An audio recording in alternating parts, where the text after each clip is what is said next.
Laura Trump appeared on The Breakfast Club, and I'm not sure why Charlamagne and DJ Envy and The Breakfast Club, who obviously are all biased and obviously are left-leaning and obviously, in my opinion, in a lot of ways displays a lot of forms of racism. But I don't know why they keep bringing up all of the all-stars of the Republican Party. They even brought up Jill Stein as a part of what, the Green Party? And they got absolutely washed. But here we are. Laura Trump, for those of you that don't know, Laura Trump is actually the wife of Eric Trump. So she's Trump's daughter-in-law that is now participating in helping him to win the election and playing a role in his political career, right? So she obviously went up against The Breakfast Club, and people are telling me that she absolutely washed and destroyed The Breakfast Club. And so I'm looking forward to seeing what she had to say. Let's dive into it. Let's see if we can scrub into the part where she really gets into it. Wake that ass up. At this point, and I've been in this position since March. It's been a wild ride. This is probably one of the craziest times in politics anyone can remember, and so yeah, I'm honored to do it. Your father-in-law has a lot to do with that. Well, you know, actually the RNC committee members have to vote you into this position. Now, I did get a call from him. Charlamagne is so biased. He is so biased and he's so corny. Man, I wish I could debate the dude because he is dumber than a box of rocks, but he always got an opinion and he knows that he's wrong, but he stands on his ignorance real hard. Back in January one night, and he said, I think you should run for this position. And to be honest, I said, I have 2 young kids. My kids are 5 and 7 now. I have a lot of personal endeavors that, you know, I have underway as well. I said, I don't know if this is the job for me right now, knowing how big this election was going to be, knowing what laid ahead of me. But he convinced me to run for it. And then the committee members at the RNC voted me into this position, and I'm honored to do it. Have you been a lifelong Republican or? You know, I would say yes. I've always voted Republican, but, you know, politics were never a big thing discussed in my household when I was growing up. I grew up in southeastern North Carolina. And, you know, I think that naturally I gravitated towards more conservative values, but we never really discussed it. But yeah, I've always voted Republican. But let's go back a little bit. Let's find out who Lara Trump is. So okay. You're married to Trump's son, Eric. Yes. Where did you guys meet? And, you know, explain that. Break that down so people know your history and where you came from and how you got into politics. Yeah, politics wasn't your thing at first. No. Well, it wasn't anyone's thing with the last name Trump, if we're all honest, for a long time. I grew up in southeastern North Carolina, like I said, and I moved here. I moved to New York in 2007. I actually moved here to go to culinary school. Okay. Of all things. So you're a chef. You can chef it up. Yeah. Well, now don't ask my husband because he gives me a hard time about this. I'm technically a pastry chef. I went to the French culinary. French culinary. Yeah. So you can only cook the pastries, not the other stuff. Well, I can. Like, he won't starve, but that's not really your thing. Well, now he gives me a hard time because I used to make him like ice cream cakes. I'd make the ice cream from scratch, the whole thing from scratch. And then he would go on like a keto diet. And on keto, you can't have sugar. Right. So all of it would get freezer burn in the freezer. So I'm like, well, why am I going to go out of my way to make these cakes for you if we're not eating them? Anyway, he'll argue that it was a bait and switch. You were trying to make him fat. I pulled him in. Yeah, you trying to make him fat. And then I stopped making him these cakes. So you're not a chef. You're more of like a baker. Well, yeah. Okay, yeah, gotcha, because they're different. Different, actually. If you look at pastries and pastry chefs, it is based on a lot of chemistry versus a regular chef who's just doing like savory dishes. There's a lot of, you can just like toss a little of this in, toss a little of that. And if you do that in baking, your cake isn't going to rise the right amount or whatever it is. So a little more technical, but. You can already tell that she's incredibly intelligent. You can already tell that, because listen, the Trump campaign and their people and their family is not going to sit anybody out there that don't know what they're talking about. So you can already tell. And this is the part where, you know, they're supposedly getting, hey, familiarize yourself to the audience, tell us who you are and all of this stuff. But what they should be doing if they were smart, if I'm Charlamagne, I'm gauging and I'm measuring, you know, who this person is because they obviously mismeasured when it came to Vivek Ramaswamy. They was off when it came to Byron Donalds. They off when it comes to a lot of people. So when you see these people pull up and they saying what they saying, you should be measuring them and seeing, okay, is this person that I can test? No, okay, well, we're going to go from there. But let's continue. But yeah, I moved to New York to go to culinary school. And Eric and I met out one night in Manhattan. I mean, it's like, when does this happen? This is back in the day. I had a Razor phone. I won't tell you how long ago that was. But no, I certainly never had any inclination when I moved to New York that I would ever have the last name Trump. I am not a Trump by birth, and I certainly probably did not have the same upbringing as my husband. I think I probably grew up like a lot of people in America. That's kind of good because you can get out whenever you want. Yeah, totally. Yeah. But it's great. And I moved here. I met Eric out one night. I had no idea that a guy named Eric Trump even existed, but you guys probably saw when I walked in, I'm a tall drink of water. And when I have heels on, I'm like 6'2". Oh, so you walked in pumping. Yeah. And he was like, who that? Yeah, well, I saw across the room. I was like, well, who's that guy who's taller than I am with my heels on? I said, this could work out. And little did I know, here we are. Gosh, 16 years later. So all you look for is height? That's all it takes? That's what drew me in, Charlamagne. Okay. But it takes a little more than that. And to be honest with you, when I found out who he was, I said, well, I think I'll go out on a date with this guy, and I'll probably just have a story to tell, because you have in your mind what someone with the last name Trump would be like. So he's going to be an a-hole. Right. Like, I mean, to be honest with you. And we went out to dinner, and we...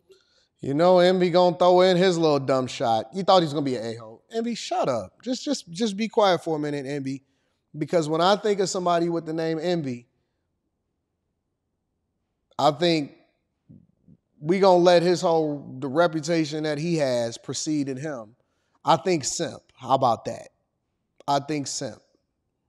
Beta. He did not order food for 4 hours because we had such a good conversation going. He was so down to earth. He was, I mean, honestly, I hate to use the word normal, but he was normal and like anyone else I'd ever met. And I was so impressed with all the things he said to me, and our conversation was great. And that's what really drew me in, and that's what it took for me. Hold on, I got one question. Now, you ate before you went. I should have. I did not. No, we had some drinks, but we didn't order food. And I felt bad, not to cut you off, Charlamagne. I feel bad because I've been a waitress for a long time, and I know they hate that. They hate that. I said, I hope we leave her a good tip. So well, whoever Eric Trump, I hope Eric Trump left her a good tip. I'll have to ask him about that. Well, why give the asshole the chance? Like, if you said to yourself, his last name is Trump, I thought he was an asshole, why would that make you want to go on a date with him? I mean, I think my initial... I don't think that she said, and correct me if I'm wrong, and you guys will be able to rewind this, but I'm not sure that she said that he was an asshole. I don't think that that's what she said. She says a person with the last name Trump.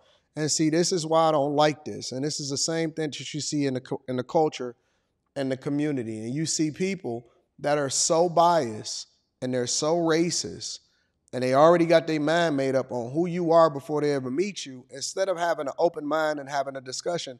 Because one thing that I get a lot of flack from, and this is how I know that the culture is backwards, one thing I get a lot of flack from is if people don't like the person that I'm interviewing or that I'm having on my platform, then they ask me, why you doing this or why you doing? Because I want to know what they think. I want to know what their mindset is.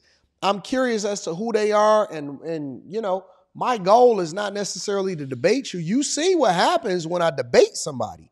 It get a little different. We all witnessed what happened a couple days ago. It's not a debate, it's an interview. It's my opportunity to learn as much as I can and not be in an echo chamber with somebody that I may or may not disagree with.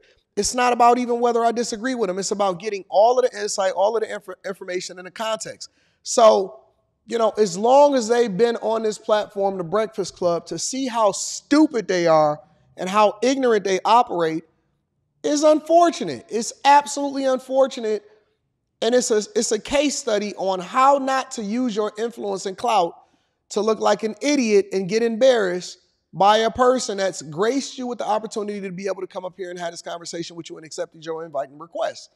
But he'll throw underhanded shots, and he never met Eric Trump before in his life.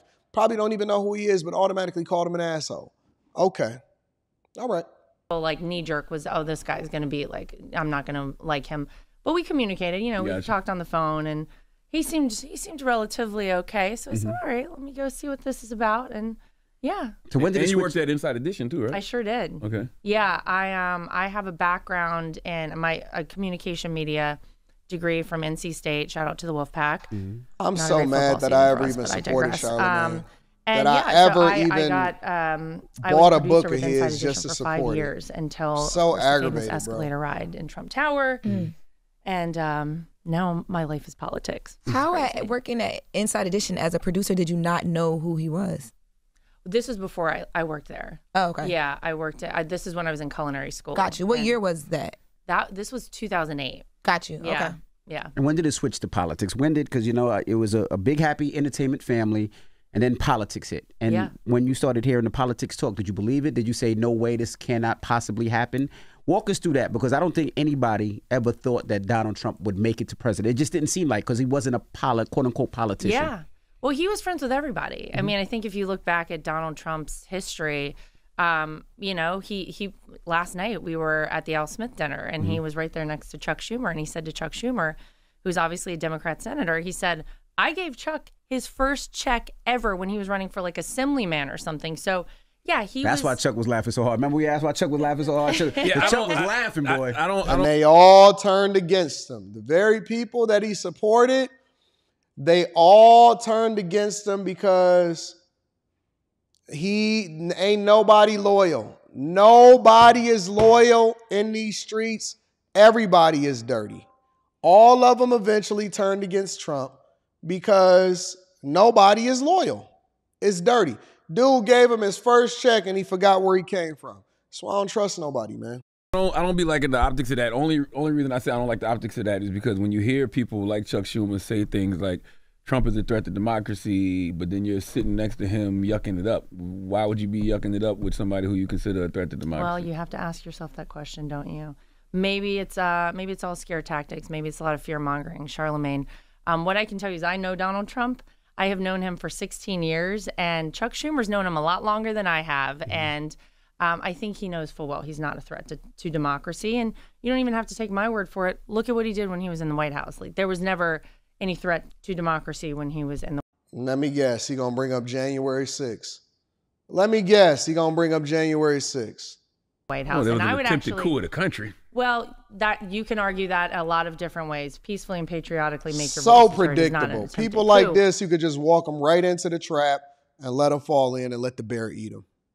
What was a coup was when they replaced Joe Biden with Kamala Harris, who was not elected by anyone to run for president. There are 14 million people who voted for Joe Biden to be the nominee for the Democrat Party. And if you want to talk about a real threat to democracy, I would argue that. That wasn't a coup. But Laura, though. did anyone die when that happened, though? Well, no, not even that. Well, she was vice president. So the only person who died was a woman who was there actually very supportive of Donald Trump on that But day. that's still a life loss. I'm just saying No, the it's terrible. The comparison is a bit We could go down the drastic. line of people dying in a lot of different circumstances, and I would argue that list could get very long for the Democrats as well. But she was vice president. She was on the ballot. People did vote for her. The delegates did vote for her at the DNC. But would you, as I'm going to assume a Democrat voter for a long time, unaffiliated voter, Lies, lies, lies, lies, lies, lies, lies, lies, lies. Oh, and then people like this, they always try to, excuse me, they try to justify that argument saying, well, I didn't like this person as a Democrat either, and I didn't like that person as a Democrat either. If you were a Democrat, maybe a Democrat here, would you guys, if you had the option to vote for someone other than Joe Biden to be the representative for you on the Democrat ticket, have chosen Kamala Harris to be that person? Yes. I would have chosen Kamala Harris. Lies. Yeah. Because if they would have, then why didn't they in 2019? Come on, man. Come on, bro. She dropped out. She got washed in the 2019 debate by the person that we just did a review video of Tulsi Gabbard. Stop the cap. I can't stand people that lie to your face. Just stop. It ain't even that deep, bro. Just tell the truth. I mean, I was a person that was calling for Joe Biden to step down for a very long time. And I think that there's, when Joe Biden made a statement last year, he said there's about 50 of us that could beat Donald Trump. I was like, well, line them all up then. And I definitely had her as one of the people. Okay. Even though she dropped out whenever she ran the first time before her home state voted, before Iowa, and she was polling solo, you still would have given her the shot. And I mean, if you think back to at Kamala Harris, when Joe Biden, before he got pushed out of this position, before he really kind of took it up a notch with this campaign, people were saying Kamala Harris is the insurance policy for Joe Biden because she really is not a doing a great job as vice president. I mean, she got, her... Well, I'm a person who voted. I voted for that ticket because of her. Interesting. Yeah. A lot of people did. Yeah. Yeah, because that's your friend. We've got a ticket coming up very soon and a vote very soon. It's early voting in a lot of places right now. But to answer your question, I know we kind of got sidetracked. Yep. But in politics, none of us in the family had obviously any experience in politics, but I had heard my father-in-law a lot, very upset about what he felt was wasteful. He felt like we weren't focused on America, that we were sending jobs overseas, businesses overseas, that the federal government was bloated and overspending.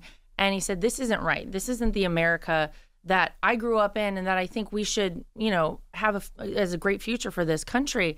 And if you go back to an Oprah interview he did, I believe in the 80s, she asked him, would you ever run for president? And he said, only if things got so bad I felt I had no other choice. And I feel like he thought the country really was on a bad path and he wanted... And it was, and we were booming when he became president of the United States of America. And Oprah turned on him too, and all of the rest of these people. And so all of a sudden it became Trump is racist, bad man Trump.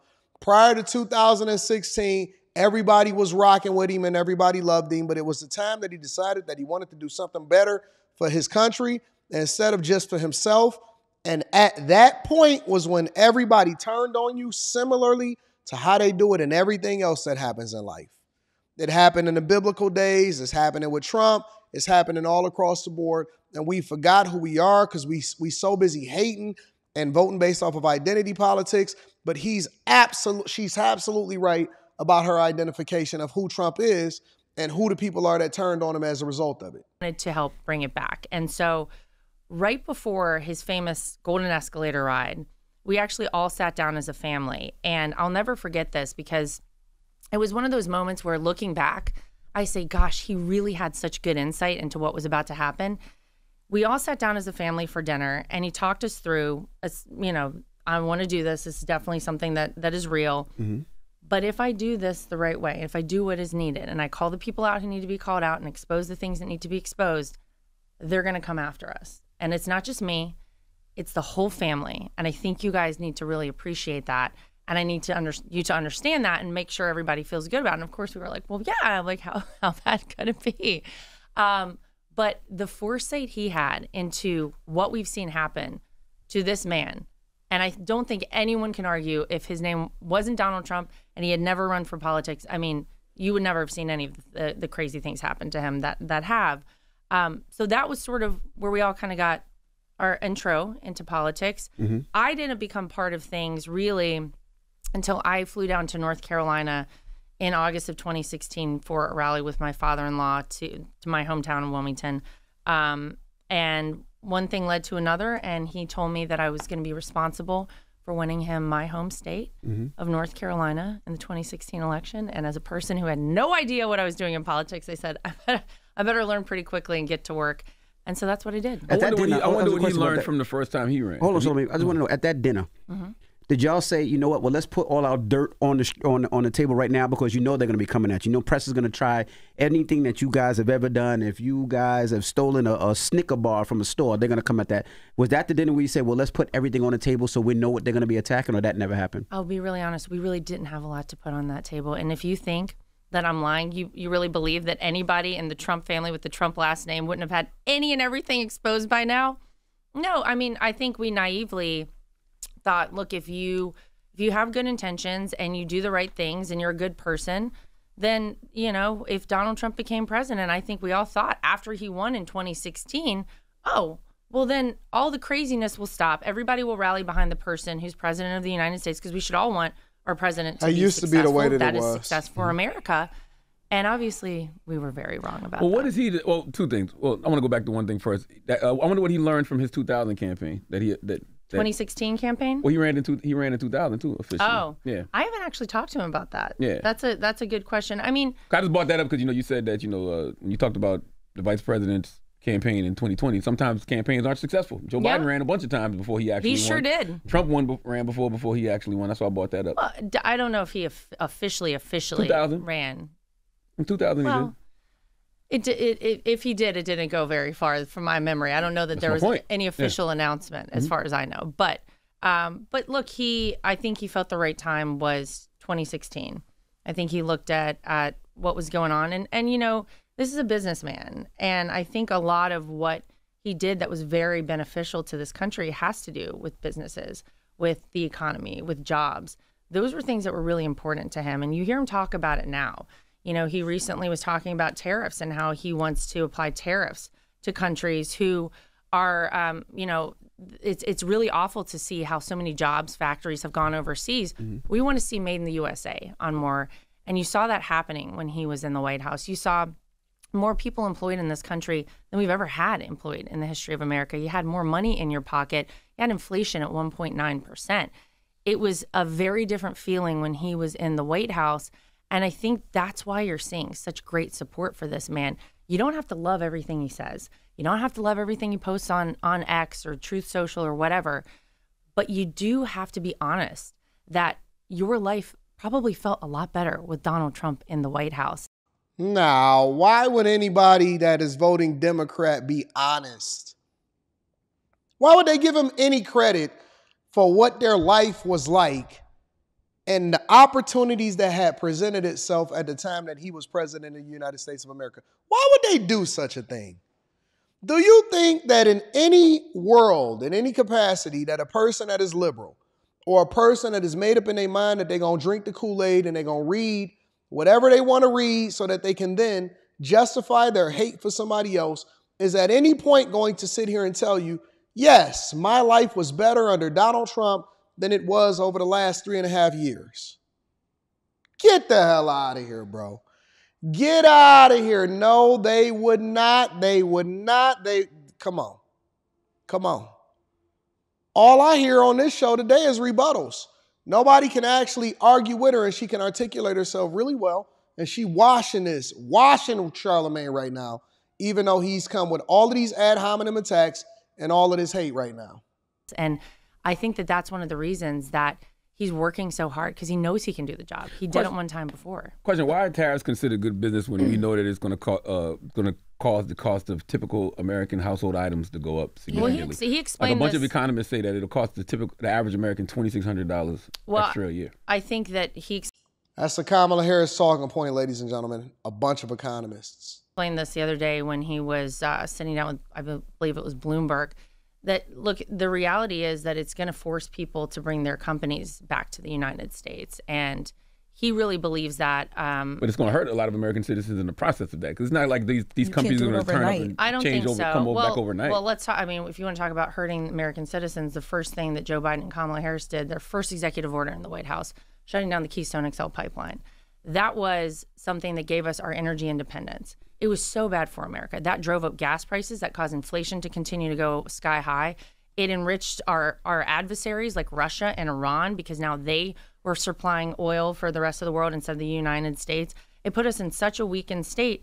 So, you know, we want to drill, baby, drill. That's what Donald Trump always says. We have so much liquid gold. Biden has drilled more than Trump. Underneath our, well, why did he shut down the Keystone XL pipeline? I have no idea, but Biden has drilled more than Trump. Strategic petroleum reserves, which are actually supposed to be used for emergency situations, for war times. The things but has Biden drilled more than Trump? I don't believe that's true. Yeah, that's a fact. Where? She washing that you can boy. Look it up. He's drilled more than Trump. Okay. Yeah. I don't believe that's true at all. And it is. Okay. Yeah. But Donald Trump was obviously a proponent of being energy independent and energy dominant as a country. And we are not right now. And that puts us in a very weakened state. And you would not have seen the issue in the Middle East right now. And you likely wouldn't have seen the issue with Russia and Ukraine had those countries, had Iran not had the funding and the money coming in from the oil, had Russia not had the funding and the money coming in from the oil. It's a terrible thing to see. And so, you know, I think that you can look at a lot of things and second guess them with Donald Trump and say, well, what about this? What about that? Think about how it felt. Think about how much more money you had in your pocket. Think about so many people were finally able to go on a vacation for the first time when he was in the White House.